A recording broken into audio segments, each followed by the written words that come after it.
All of you. आज से अपन computer science सूचना प्रौद्योगिकी प्रोग्रामिंग पार्ट 2 स्टार्ट कर रहे हैं। इसमें अपने टोटल 15 चैप्टर्स हैं। टोटल जो चैप्टर्स हैं अपने वो कितने हैं? 15 हैं। टोटल 15 चैप्टर्स हैं।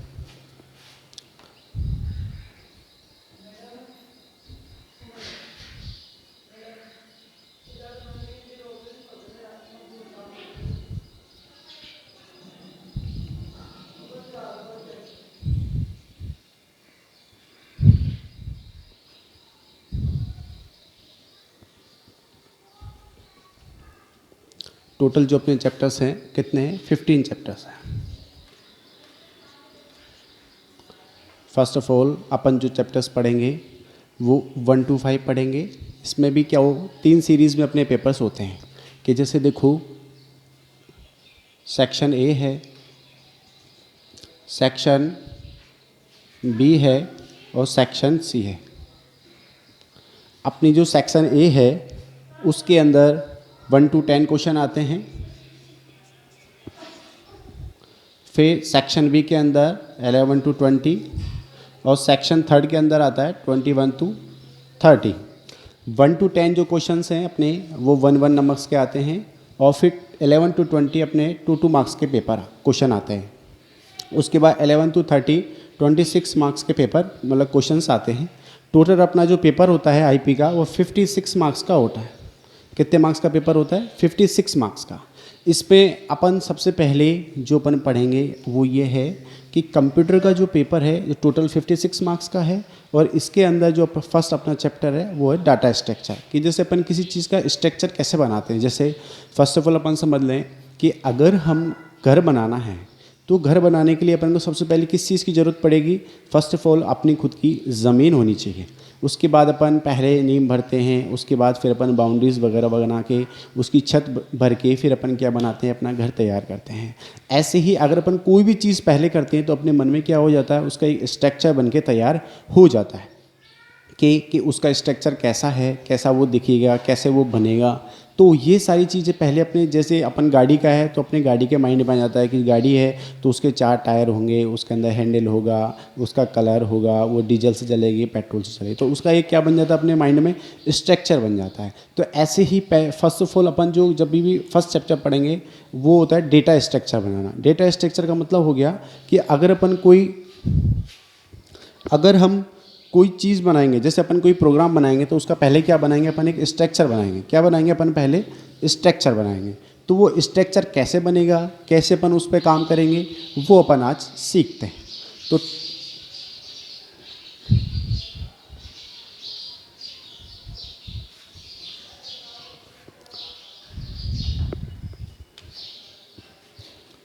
पहला जो अपना चैप्टर है वो कौन सा है? Data structure.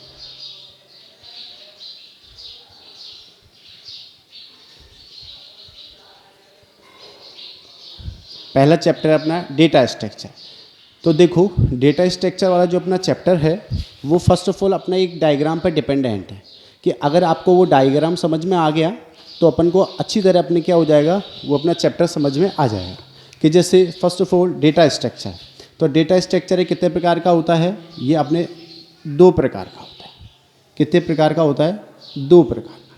पहला कौन सा है? सिंपल, और दूसरा कौन सा है? कंपाउंड। तो पहले अपने को डेटा स्ट्रक्चर है। डेटा स्ट्रक्चर कितने प्रकार का है? सिंपल। तो पहले अपन ये लिख लेंगे आराम से।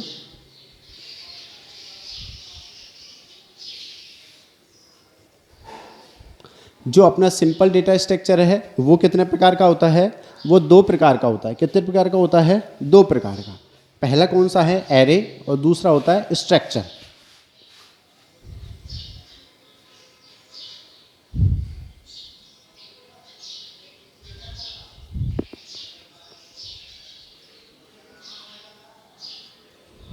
तो पहले अपने देखो फर्स्ट ऑफ ऑल अपन को ये समझ में आना चाहिए कि डेटा स्ट्रक्चर कितने टाइप्स का होता है। डेटा स्ट्रक्चर जो होता है अपने 2 टाइप्स का होता है, सिंपल है और कंपाउंड है। सिंपल अपना जो स्ट्रक्चर है वो कितने टाइप्स का होता है? वो 2 टाइप्स का होता है, एरे है और अपना स्ट्रक्चर है। कंपाउंड है वो अपने 2 टाइप्स का होगा, लीनियर और नॉन लीनियर। कि जो अपना कंपाउंड है वो कितने टाइप्स का होगा? 2 टाइप्स का होगा। फर्स्ट ऑफ ऑल तो लीनियर और ये नॉन लीनियर। तो देखो first of all data structure, ऐसे अगर अपन को स्ट्रक्चर बनाना आ गया तो अपन क्या कर सकते हैं, आधा चैप्टर अपना क्या हो गया, कंप्लीट हो गया। तो फर्स्ट ऑफ ऑल अपन को ये पता होना चाहिए कि जो स्ट्रक्चर अपन बनाएंगे वो कैसे बनता है। जैसे अभी मैंने आपको थोड़ी देर पहले बताया कि जो अपना स्ट्रक्चर बनेगा तो उसके लिए जो भी अपन चीज़ बनाने की पहले सोचते हैं तो वो अपने माइंड में क्या हो जाता है, स्ट्रक्चर बन जाता है। कि जैसे अपन को किसी से मिलना है तो सामने पर्सन आते ही वो समझ में आ जाता है कि हाँ ये वो हैं, ऐसे अपन इनको जानते हैं। तो ऐसे अगर अपन किसी चीज़ को अपन प्रोग्राम बनाएंगे तो फर्स्ट ऑफ ऑल अपन को स्ट्रक्चर बनाना आना चाहिए कि कैसे अपन उस स्ट्रक्चर को बनाते हैं। तो मैंने आपको बताया डेटा स्ट्रक्चर कैसे कैसे बनेगा। और अपना फिर इसके बाद में देखो ये कितने टाइप्स का होता है वो पता होना चाहिए। पहले कौन सा सिंपल डेटा स्ट्रक्चर है, दूसरा है कंपाउंड डेटा स्ट्रक्चर है। सिंपल डेटा स्ट्रक्चर में 2 टाइप्स का होता है, एरे और एक स्ट्रक्चर। फिर कंपाउंड स्ट्रक्चर होता है वो अपना लीनियर है और नॉन लीनियर है। और इसके बाद में आगे इसके भी प्रकार हैं, वो अपन आगे एक्सप्लेन करेंगे। पहले अपन इतना समझते हैं। अपन सबसे पहले इसमें अपन बात करते हैं सी लैंग्वेज की। जैसे अपन 11th में अपना टॉपिक है सी लैंग्वेज का, तो उसमें फर्स्ट ऑफ ऑल अपन को जो अपन 11th में पढ़ा उसको अपन 1-2 मिनट रिवाइज करते हैं, फिर अपन आगे चलेंगे। जैसे देखो अगर जैसे फर्स्ट ऑफ ऑल अपना एक क्वेश्चन है कि 2 नंबरों को जोड़ने का प्रोग्राम बनाओ।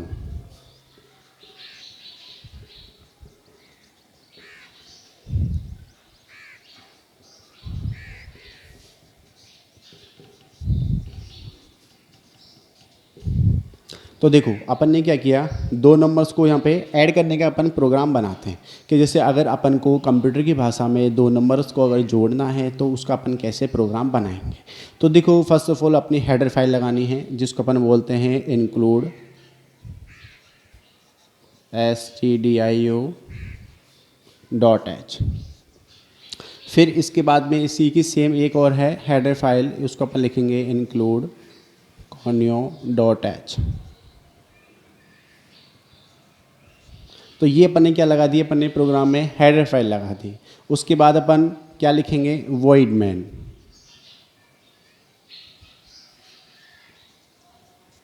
फिर अपन यहाँ पे वेरिएबल लेंगे, किस किस वेरिएबल को अपन लेंगे। जैसे अपन ने यहाँ पे लिखा इंटीजर में a एंड b, कितने वेरिएबल ले लिए, 2 वेरिएबल्स ले लिए a एंड b। तो अपन यहाँ पे क्या लिखेंगे, फिर अपन इन वैल्यूज़ के अंदर वैल्यू प्रिंट कराएंगे, प्रिंट f, और इसमें अपन लिखेंगे एंटर द वैल्यू। आप यहाँ पे कोई भी 2 संख्या डाल सकते हो। फिर अपन लिखेंगे scan F %d and a and b। अपन ने यहाँ पे क्या लिखा, 2 वेरिएबल लिए और 2 वेरिएबल्स के अंदर यहाँ पे अपन ने वैल्यू डाल दी। इसके बाद में यहाँ पे आपको आगे लिख रहा हूँ, जैसे अपन ने यहाँ पे 2 वेरिएबल लिए तो अगर दोनों वेरिएबल्स को अगर अपन यूज़ लेंगे तो इसके अंदर अपन एक वेरिएबल को और ऐड कर देंगे कि जिसके अंदर अपन वैल्यूज़ को शो कर देंगे। जैसे अपन ने यहाँ पे a को ले लिया c वेरिएबल, तो यहाँ पे अपन ने क्या लिखा c = a + b। इसमें क्या हो जाएगा, c के अंदर जो भी अपन वेरिएबल लिए हैं उनको अपन क्या करेंगे, ऐड कर देंगे, मतलब जोड़ देंगे। तो फिर अपन ने अगर वेरिएबल्स को तो जोड़ दिया बट अपन को फिर से क्या करना है, उसको प्रिंट कराना। तो अपन को फिर से वही लाइन लिखनी पड़ेगी प्रिंट एफ के लिए, प्रिंट एफ। यहाँ पे अपन लिख देंगे रिज़ल्ट %d, और यहाँ पे अपन ने क्या कर दिया, सी को प्रिंट करा दिया। जैसे फर्स्ट ऑफ ऑल हम आपको यहाँ पे बताते हैं, और जिससे ही अगर अपना कंप्लीट प्रोग्राम हो जाएगा तो यहाँ पे लगाना पड़ेगा अपन को गेट चेक। ये अपना क्या हो गया, कंप्लीट प्रोग्राम हो गया। कि जैसे अपन ने यहाँ से प्रोग्राम बनाया include stdio.h और conio.h। अब अपन देखो यहाँ पे क्या लेते हैं, अपन ने यहाँ पे 2 वेरिएबल ले लिए। 2 वेरिएबल कौन कौन से ले लिए कि a = है 10, a की वैल्यू कितनी ले ली 10, और b की वैल्यू अपन ने यहाँ पे कितनी ले ली 20। तो अगर अपन यहाँ पे 2 वैल्यूज़ को ऐड करेंगे तो a = c में किस में वैल्यू ऐड होगी, c में, a + b। तो अपन यहाँ पे लिखेंगे देखो 10 और +20 कितना हो जाएगा, रिजल्ट अपना 30। तो जैसे अपन इसको प्रिंट करेंगे तो c में रिजल्ट किस में प्रिंट करा रहे हैं अपन, c में। तो अपन यहाँ पे क्या लिखा, print F result %d and c। तो जैसे c में वैल्यू आएगी तो जो भी आप वैल्यू डालोगे, अभी जैसे मैंने यहाँ पे 2 वैल्यू कौन सी ली, 10 और 20, आप यहाँ 5 और 6 कुछ भी जो भी आप चाहो वैल्यू यहाँ पे ले सकते हो। तो ये अपना कौन सा प्रोग्राम हो गया, दो नंबर्स को जोड़ने का प्रोग्राम। मतलब इसके द्वारा आप कोई भी दो वैल्यूज़ को क्या कर सकते हो, जोड़ सकते हो, यानी ऐड कर सकते हो। ऐसे ही अगर अपन को मैं आपसे कहा कि ये तो हो गया अपना दो नंबर्स को जोड़ने का प्रोग्राम, उसके बाद में मैंने आपसे कहा कि दो नंबर्स में से मतलब आपको गुणा करना है, भाग देना है, जो घटाना है, कुछ भी करना है, वो आप यहाँ पे सिर्फ और सिर्फ क्या कर सकते हो, वैल्यू को सिर्फ भाई करना क्या है, जैसे अब मैंने यहाँ पे लिखा जोड़ना। अब मैंने आपको कहा जैसे घटाना है दो नंबर्स को, दो नंबरों में से जैसे कोई भी दो नंबर लिए उनमें से एक वैल्यू उनको क्या करना है, आपस में कम करना है। जैसे 20 में से अपन को 10 कम कर दिए तो कितने मिलेंगे, 10 मिलने चाहिए। तो अपन को यहाँ पे दो नंबरों में से घटाने का प्रोग्राम, घटाने का प्रोग्राम। तो अपन क्या करेंगे, यहाँ पे सिर्फ कुछ नहीं करना है, अपन को सिर्फ सिंबल्स बदलने हैं।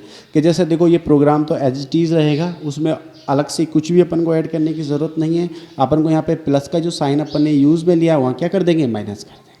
तो क्या हो जाएगा, दो वैल्यूज़ में से कम हो जाएगा। अब जैसे देखो ए की वैल्यू मैंने 10 ली है, बी की वैल्यू मैंने 20 ली है, तो अगर मैं बी में से ए को घटाऊँगा तो देखो यहाँ वैल्यूज़ को अपन को चेंज करना पड़ेगा। जैसे एक ए में से बी को घटाएंगे तो माइनस का आएगा। तो आपको यहाँ पे वैल्यू ऐसी लेनी है जो फर्स्ट ऑफ ऑल ए वाली वैल्यू आपकी ग्रेटर हो और बी वाली वैल्यू आपकी स्मॉलर हो। जैसे मैंने आपको कहा 6 और 5 है, तो अगर मैं 6 में से 5 को माइनस करूँगा तो क्या आएगा, अपना रिजल्ट 1 आएगा। तो ऐसे ही अपन क्या करना है, सिर्फ कुछ नहीं करना है अपन को, सिर्फ सिंबल्स को क्या करना है, चेंज करना है। तो ये तो जोड़ने का हो गया, घटाने का हो गया, भाग देने का हो गया। आपने कहा मुझे भाई घटाने का नहीं, जोड़ने का घटाने का हो गया, आपने कहा मुझे गुणा करने का करना, तो सिर्फ यहाँ पे क्या कर दो, इस सिंबल्स को चेंज कर दो, माइनस की जगह क्या कर दो, इनटू कर दो, तो वैल्यूज़ को क्या हो जाएगा, इनटू हो जाएगा। तो ऐसे ही कंप्यूटर में क्या है, एक सिंपल लैंग्वेज में आप कोई भी प्रोग्राम्स को इजीली बना सकते हो। जैसे फर्स्ट ऑफ ऑल अभी मैंने आपको बताया, हमेशा क्या रहेगा, हेडर फाइल रहेगी, वेरिएबल डिक्लेयर होगा ही होगा। आपको कोई भी दो वैल्यूज़ लेनी है, तीन वैल्यू लेनी है, चार वैल्यू लेनी है, तो सिर्फ आपको या पहले यहाँ पे डिफाइन करनी पड़ेगी कि भाई आपको वैल्यूज़ कितनी लेनी है। जैसे फर्स्ट ऑफ ऑल अगर अपन किसी को कॉल करते हैं तो पहले अगर अपन को उसका नंबर नहीं पता है तो आप उससे बात नहीं कर सकते हैं। तो पहले आप उसको जानते हो, सब कुछ है, उसका घर भी जानते हो, वो रहता कहाँ है, करता क्या है, खाता क्या है, सब कुछ पता है, बट आपको ये नहीं पता उसका फ़ोन नंबर क्या है, तो आप उसको फ़ोन नहीं कर सकते। ऐसे ही कंप्यूटर में वेरिएबल्स के अकॉर्डिंग ही आप जब तक डिफाइन नहीं करोगे कि भाई ये दो वेरिएबल्स ये हैं, इनके बेस पे अपन को ये करना है, जब तक आपको पता नहीं चलेगा। तो सिर्फ फर्स्ट ऑफ ऑल अपन को क्या करना है, पहले वेरिएबल्स को डिफाइन करना है कि भाई अपन को कितने वेरिएबल्स के साथ में वर्क करना है। तो मैंने यहाँ पे दो वेरिएबल दिए, दोनों को जोड़ने का, घटाने का, भाग देने का, ये सारे प्रोग्राम मैंने आपको यहाँ पे डिस्प्ले किए हैं। उसके बाद में अपन देखो, ये तो हो गए एक सिंपल सा प्रोग्राम। अब मैंने आपको कहा कि जैसे अपन को दो वैल्यूज़ के अंदर से ग्रेटर वैल्यू निकालनी है, तो उसके लिए क्या करना पड़ेगा, अपन को इफ़ कंडीशन लगानी पड़ेगी। क्या लगानी पड़ेगी, इफ़ को अपन हिंदी में बोलते हैं यदि। अगर यदि मैंने आपसे कहा अगर यदि ये बड़ा है तो ये शो हो जाए, ये बड़ा है तो ये शो हो जाए। अब जैसे देखो मैंने यहाँ पे कहा कि भाई अगर ए की वैल्यू क्या है 10 है और बी की वैल्यू क्या है 20 है, तो मैंने कहा भाई ए बड़ा है या बी बड़ा है, तो कंप्यूटर क्या करेगा, उसको फाइंड आउट करेगा। अगर कंप्यूटर उसको फाइंड आउट कैसे करेगा कि जब तक अपन उसमें कोडिंग नहीं लिखेंगे कंप्यूटर कोई काम नहीं करता है। तो अब उसको पता तो चल गया भाई ए की वैल्यू तो 10 है और बी की वैल्यू 20 है। तो आपने क्या किया, यहाँ पे एक कंडीशन लगा दी। क्या कंडीशन लगा दी, तो देखो अपन को करना कुछ भी नहीं है, प्रोग्राम में एक हल्का सा चेंज करेंगे और अपना वही प्रोग्राम क्या हो जाएगा, सारा काम करेगा। तो देखो ये वैल्यू एज इट इज़ रहेगी, कोई भी चेंजेस नहीं करनी है। बस यहाँ थर्ड वेरिएबल जो अपन ने डिफाइन किया उसको अपन हटा देंगे। क्या लिखेंगे, देखो अपन ने ए और बी लिख दिया, कोई प्रॉब्लम नहीं है। अब अपन ने देखो यहाँ पे एक इफ़ कंडीशन लगा दी। क्या लगा दी, यहाँ पे लिख देते हैं ऊपर अपन। देखो अपन ने यहाँ पे क्या किया, इफ़ कंडीशन लगाई। तो मैंने देखो इफ़ कंडीशन लगा के लिखा ए अगर ग्रेटर है बी सी, तो क्या होगी, कंडीशन चेक करेगा। कंडीशन को पहले क्या करेगा, चेक करेगा। अगर कंडीशन ट्रू है तो कंप्यूटर ट्रू बता देगा, और कंडीशन फॉल्स है तो मना कर देगा। तो कंप्यूटर क्या करेगा, यहाँ पे इफ़ अगर ग्रेटर है बी सी, तो कंप्यूटर यहाँ पे प्रिंट क्या करेगा, देखो यहाँ पे कंप्यूटर प्रिंट करेगा PRINT, प्रिंट एफ अपन ने लिखा ए इज़ ग्रेटर।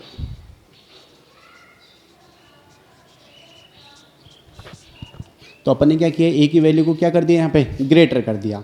उसके बाद में अपन को क्या करना है, कुछ नहीं करना है, सिर्फ अपन को सेकंड वैल्यू को पहले क्या करना है, चेक कराना है। सेकंड वैल्यू को क्या करना है, सिर्फ चेक कराना है। अगर ई वैल्यू ठीक है तो कंप्यूटर ए को प्रिंट कर देगा, अगर नहीं है तो क्या करेगा, तो फिर अपन क्या करेंगे, इफ़ यहाँ लिखेंगे बी अगर ग्रेटर है ए से। अगर ऐसा भी तो हो सकता है, बी वाली वैल्यू भी तो ग्रेटर हो सकती है, तो अपन ने क्या लिखा, इफ़ अगर ग्रेटर है बी से तो ए को प्रिंट करें, अगर बी ग्रेटर है ए से तो कंप्यूटर क्या करेगा, बी को प्रिंट करेगा। तो यहाँ पे बी इज़ ग्रेटर, तो क्या कंप्यूटर क्या करेगा, उस वैल्यू को चेक करेगा कि भाई अगर दोनों में से जो वैल्यू ग्रेटर है कंप्यूटर उसको डिस्प्ले कर देगा। तो ये क्या होगी, अपनी दो वैल्यूज़ में से बड़ी वैल्यूज़ यानी बड़ी संख्या निकालने का प्रोग्राम हो गया। तो इसमें क्या हो गया, अपन ने दोनों वैल्यूज़ को चेक कर लिया। अब ऐसे ही कभी अगर अपन को ये करना हो कि भाई ये तो दो वैल्यूज़ में से बड़ी का हो गया, अपन ने क्या किया, दो नंबर्स को जोड़ने का हो गया, घटाने का हो गया, उसमें अपन क्या कर सकते हैं, क्वेश्चन में भी चेंज करना पड़ेगा। दो नंबरों में से बड़ा नंबर निकालने का प्रोग्राम में से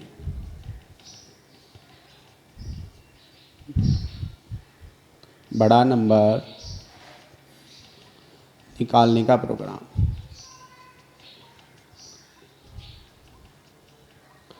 अपन ने क्या किया, दो नंबरों से बड़ा नंबर निकालने का अपन ने प्रोग्राम बना दिया। ऐसे ही अपन को क्या करना है कि जैसे देखो अभी अपन ने यहाँ पे जैसे ए की वैल्यू कितनी लिखी, ए इक्वस टू कर दिया 10 और बी इक्वस टू कर दिया 20। अब मैंने कहा कि अगर अभी तो अपन ने ए की वैल्यू 10 माना है, बी की वैल्यू 20 मानी है, तो अपन चाहते हैं कि यहाँ पे इनकी वैल्यूज़ को क्या हो जाए, आपस में इंटरचेंज कर दें। क्या कर दें अपन, इंटरचेंज कर दें। तो इंटरचेंज कैसे करना पड़ेगा अपन को, इंटरचेंज करने के लिए अपन को फर्स्ट ऑफ ऑल यहाँ पे कंडीशन लगानी पड़ेगी। क्या कंडीशन लगानी पड़ेगी वो देखो आप, जिसे अपन ने यहाँ पे कहा कुछ भी चेंजेस नहीं करना है, बस एक एक दो दो क्वेश्चंस के ही चेंजेस हैं और कुछ नहीं है। छोटा सा करेक्शन करेंगे अपन और सारी वैल्यू क्या हो जाएगी, ऑटोमेटिक ही डिस्प्ले हो जाएगी जो भी अपन चाहते हैं। कि जैसे देखो ये प्रोग्राम ऐसे तो एज इट इज़ रहेगा, इसमें कोई करेक्शन नहीं है। फिर अपन को क्या करना होगा, देखो अपन ने यहाँ पे लिखा a equals to A plus B, तो पहले अपन ने क्या कर दिया, वैल्यूज़ को ऐड कर दिया। फिर अपन ने कहा b equals to A minus B, फिर अपन ने क्या किया, उस वैल्यू को कम कर दिया, मतलब माइनस कर दिया। फिर अपन ने लिखा a equals to A plus B.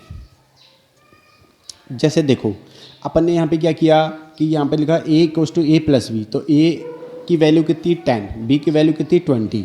तो अगर अपन साइड में इसको अगर एक्सप्लेन करें तो ये एक्सप्लेन करने के बाद अपन को कुछ भी नहीं करना है और फिर प्रिंट किसको कराना है, a एंड b को। तो आपको यहाँ पे दोनों बार लिखना पड़ेगा। क्या मैंने यहाँ पे लिखा, प्रिंट एफ आफ्टर स्वैपिंग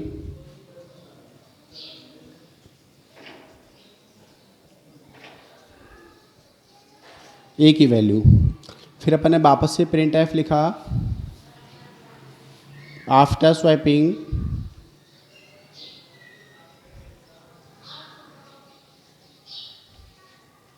और बी की वैल्यू। अपन ने क्या किया, उसको यहाँ पे प्रोग्राम को कंप्लीट कर दिया। तो ये क्या हो गया, अपना दो वैल्यूज़ में से आपको कोई भी वैल्यूज़ को इंटरचेंज करने का हो गया। तो इसको अपन क्या लिखेंगे, दो नंबरों को आपस में स्वैपिंग कराने का प्रोग्राम।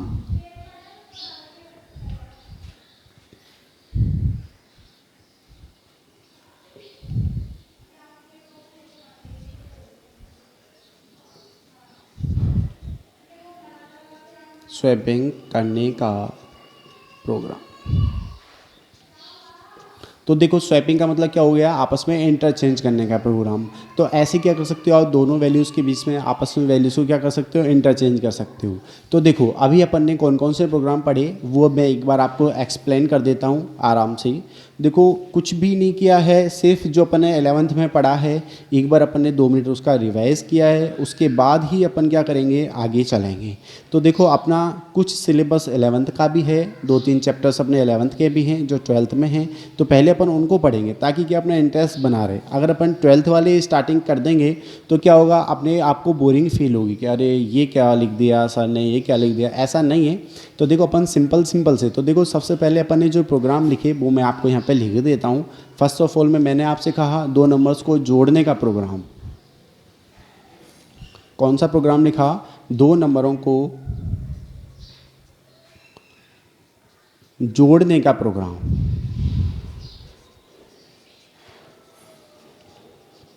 अब सेकेंड अपन ने लिखा 2 नंबरों में से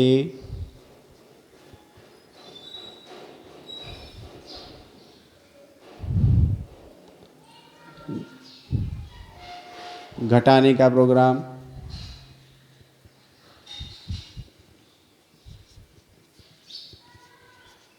घटाने के बाद में अपन यहाँ पे कर सकते हैं जैसे गुणा करने का प्रोग्राम और भाग देने का प्रोग्राम। तो ये कितने प्रोग्राम हो गए अपने? 3 और ये 4। पांचवा अपन ने कहा 2 नंबरों को स्वैपिंग कराने का प्रोग्राम,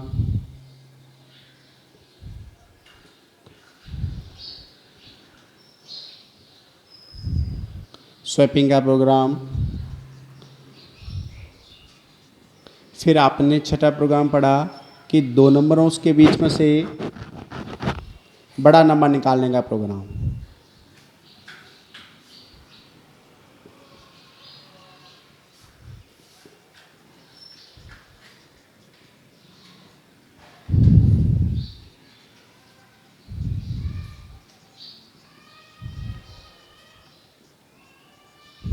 तो ये अपने 6 प्रोग्राम आज पढ़े हैं।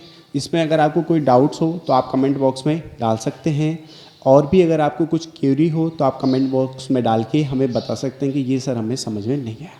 Thank you.